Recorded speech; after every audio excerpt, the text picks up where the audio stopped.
Genesis chapter 10, beginning in verse number 1, Descendants of Noah. Now these are the records of the generations of Shem, Ham, and Japheth, sons of Noah, and sons were born to them after the flood. The sons of Japheth were Gomer, and Magog, and Madai, and Javan, and Tubal, and Meshech, and Tiras. The sons of Gomer were Ashkenaz, and Riphath, and Togarmah.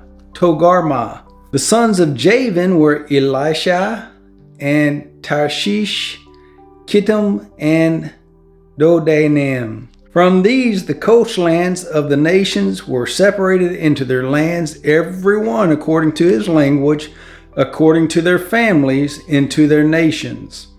The sons of Ham were Cush, and Mizraim, and Put, and Canaan. The sons of Cush were Seba, and Havilah, and Sabta, and Ramah, and Sabteca. And the sons of Ramah were Sheba and Dedan. Now Cush became the father of Nimrod. He became a mighty one in the earth. He was a mighty hunter before the Lord. Therefore it is said, like Nimrod, a mighty hunter before the Lord. The beginning of his kingdom was Babel, and Erech, and Akkad, and Calneh in the land of Shinar. From that land he went forth into Assyria, and built Nineveh, and Rehoboth, Ir, and Calah, and Rezin between Nineveh and Calah. That is Mizraim became, that is the great city. Mizraim became the father of Ludim, and Anamim, and Lehabim, and Naphtuhim, and Pathrushim, and Casluhim, from which came the Philistines, and Caphtorim. Canaan became the father of Sidon, his firstborn, and Heth, and the Jebusite, and the Amorite, and the Girgashite, and the Hivite, and the Arkite, and the Sinite, and the Arvadite, and the Zemarite, and the Hamathite. And afterward the families of the Canaanite were spread abroad. The territory of the Canaanite extended from Sidon as you go toward Gerar, as far as Gaza, as you go toward Sodom and Gomorrah, and Admah and Zeboim, as far as Lasha. These are the sons of Ham according to their families, according to their languages, by their lands, by their nations. Also to Shem, the father of all the children of Eber, and the older brother of Japheth, children were born. The sons of Shem were Elam, and Asher, and Arphaxad, and Lud, and Aram. The sons of Aram were Uz. The sons of Aram were Uz, and Hul, and Gether, and Mash. Sad became the father of Shea, and Arphaxad became the father of Shelah, and Shelah became the father of Eber.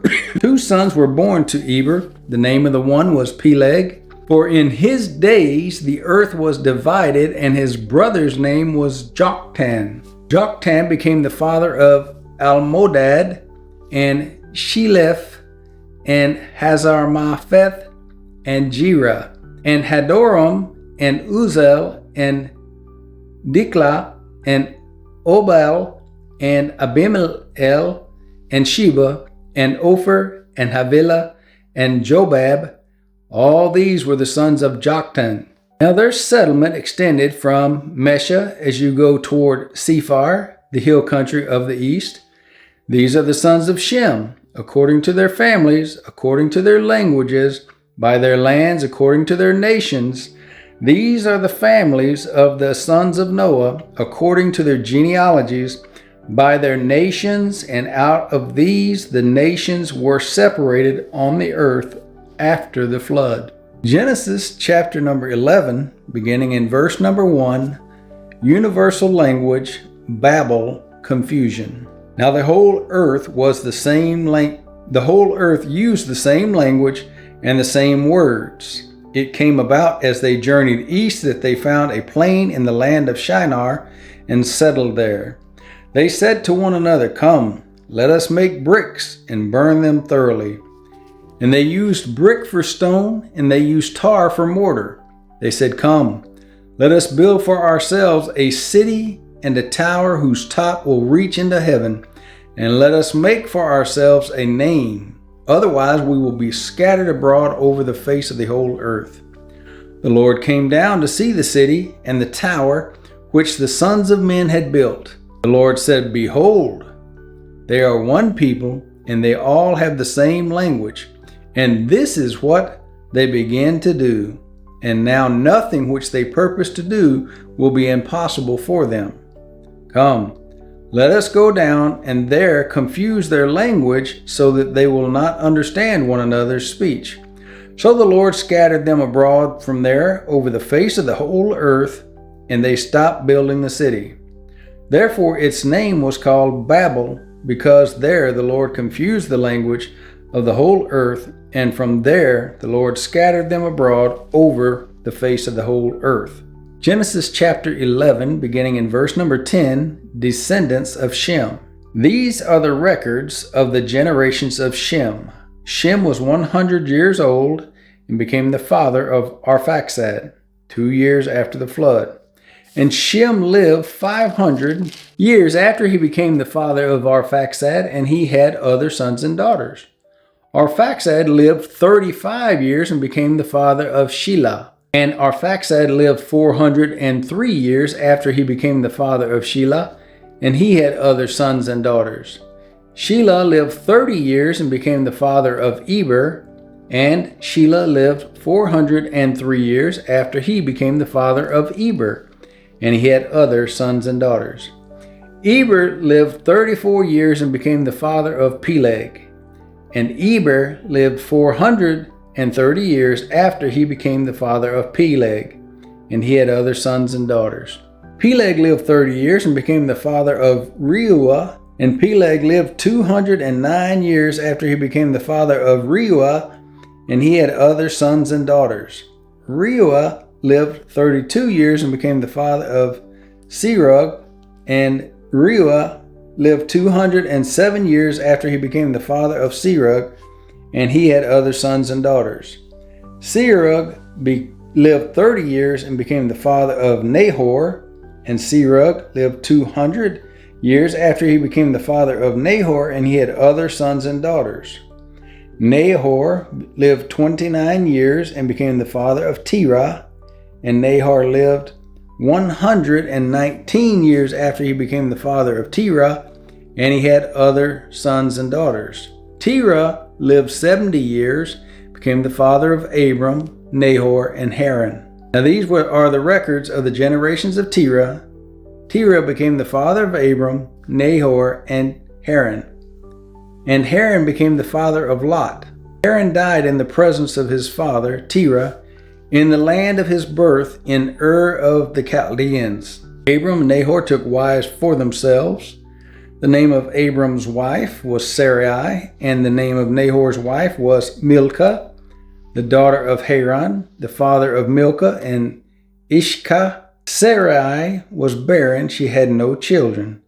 Terah took Abraham his son, and Lot, the son of Haran, his grandson, and Sarai his daughter-in-law, his son Abram's wife, and they went out together from Ur of the Chaldeans in order to enter the land of Canaan. And they went as far as Haran and settled there. The days of Terah were 205 years, and Terah died in Haran. Genesis chapter 12, beginning in verse number 1, Abram journeys to Egypt. Now the Lord said to Abram, "Go forth from your country, and from your relatives, and from your father's house, to the land which I will show you, and I will make you a great nation. And I will bless you, and make your name great, and so you shall be a blessing. And I will bless those who bless you, and the one who curses you I will curse, and in you all the families of the earth will be blessed." So Abram went forth as the Lord had spoken to him, and Lot went with him. Now Abram was 75 years old when he departed from Haran. Abram took Sarai his wife, and Lot his nephew, and all their possessions which they had and accumulated, and the persons which they had acquired in Haran, and they set out for the land of Canaan. Thus they came to the land of Canaan. Abraham passed through the land as far as the site of Shechem, to the oak of Moreh. Now the Canaanite was then in the land. The Lord appeared to Abram and said, "To your descendants I will give this land." So he built an altar there to the Lord who had appeared to him. Then he proceeded from there to the mountain on the east of Bethel, and pitched his tent, with Bethel on the west and Ai on the east, and there he built an altar to the Lord and called upon the name of the Lord. Abram journeyed on, continuing toward the Negev. Now there was a famine in the land, so Abram went down to Egypt to sojourn there, for the famine was severe in the land.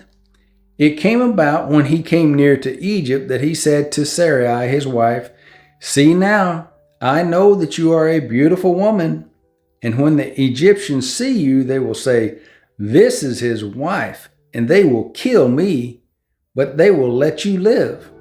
Please say that you are my sister, so that it may go well with me because of you, and that I may live on account of you." It came about when Abram came into Egypt, the Egyptians saw that the woman was very beautiful. Pharaoh's officials saw her and praised her to Pharaoh, and the woman was taken into Pharaoh's house. Therefore he treated Abram well for her sake, and gave him sheep and oxen and donkeys and male and female servants, and female donkeys and camels. But the Lord struck Pharaoh and his house with great plagues because of Sarai, Abram's wife. Then Pharaoh called Abram and said, "What is this you have done to me? Why did you not tell me that she was your wife? Why did you say she is my sister, so that I took her for my wife? Now then, here is your wife, take her and go." Pharaoh commanded his men concerning him, and they escorted him away with his wife and all that belonged to him. Genesis chapter number 13, beginning in verse number 1, Abram and Lot. So Abram went up from Egypt to the Negev, he and his wife and all that belonged to him, and Lot with him. Abram was very rich in livestock, in silver, and in gold. He went on his journeys from the Negev as far as Bethel, to the place where his tent had been at the beginning, between Bethel and Ai, to the place of the altar which he had made there formerly, and there Abram called on the name of the Lord. Now Lot, who went with Abram, also had flocks and herds and tents, and the land could not sustain them while dwelling together, for their possessions were so great they were not able to remain together. And there was strife between the herdsmen of Abram's livestock and the herdsmen of Lot's livestock. Now the Canaanite and the Perizzite were dwelling then in the land. So Abram said to Lot, "Please, let there be no strife between you and me, nor between my herdsmen and your herdsmen, for we are brothers. Is not the whole land before you? Please separate from me. If to the left, then I will go to the right, or if to the right, then I will go to the left." Lot lifted up his eyes and saw all the valley of the Jordan, that it was well watered everywhere. This was before the Lord destroyed Sodom and Gomorrah, like the garden of the Lord, like the land of Egypt, as you go to Zoar. So Lot chose for himself all the valley of the Jordan, and Lot journeyed eastward. Thus they separated from each other. Abram settled in the land of Canaan, while Lot settled in the cities of the valley and moved his tents as far as Sodom. Now the men of Sodom were wicked exceedingly and sinners against the Lord. The Lord said to Abram, after Lot had separated from him, "Now lift up your eyes and look from the place where you are, northward and southward and eastward and westward. For all the land which you see, I will give it to you and to your descendants forever. I will make your descendants as the dust of the earth, so that if anyone can number the dust of the earth, then your descendants can also be numbered. Arise, walk about the land through its length and breadth, and I will give it to you. Then Abram moved his tent and came and dwelt by the oaks of Mamre, which are in Hebron, and there he built an altar to the Lord.